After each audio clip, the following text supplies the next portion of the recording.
জাতীয় পার্টির খুলনা মহানগরের ৩ নেতা একযোগে পদত্যাগ করেছেন।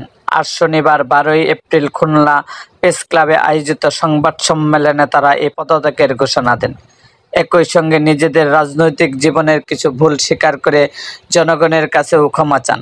পদত্যাগকারী নেতারা হলেন জাতীয় পার্টির সাবেক মহানগর সভাপতি আব্দুল গফফার বিশ্বাস, সাবেক সাধারণ সম্পাদক মোল্লা শওকত হোসেন বাবুল এবং অ্যাডভোকেট এস.এম. মাসুদুর রহমান।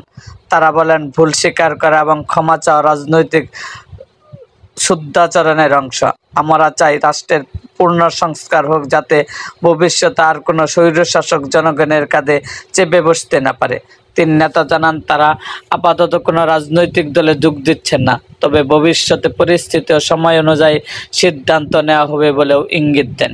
দলীয় সূত্রে জানায়, দীর্ঘদিন ধরে আওয়ামী লীগ ঘনিষ্ঠতার কারণে এই ৩ জন জাতীয় পার্টির রাজনীতিতে কোণঠাসা ছিলেন।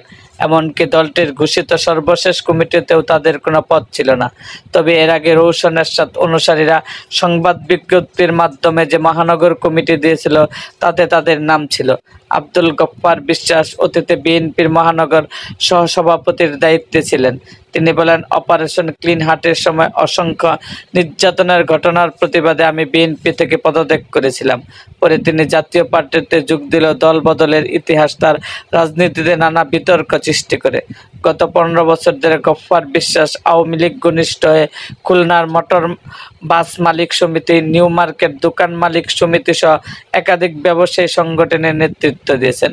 অন্যদিকে অ্যাডভোকেট মাসুদুর রহমান সরকারি আইনজীবী হিসাবে দায়িত্ব পালন করেছেন। তিনি দাবি করেন, আমি সেই সময় থেকে আওয়ামী লীগের অপকর্মের বিরুদ্ধে সবচেয়ে বেশি সোচ্চার ছিলাম।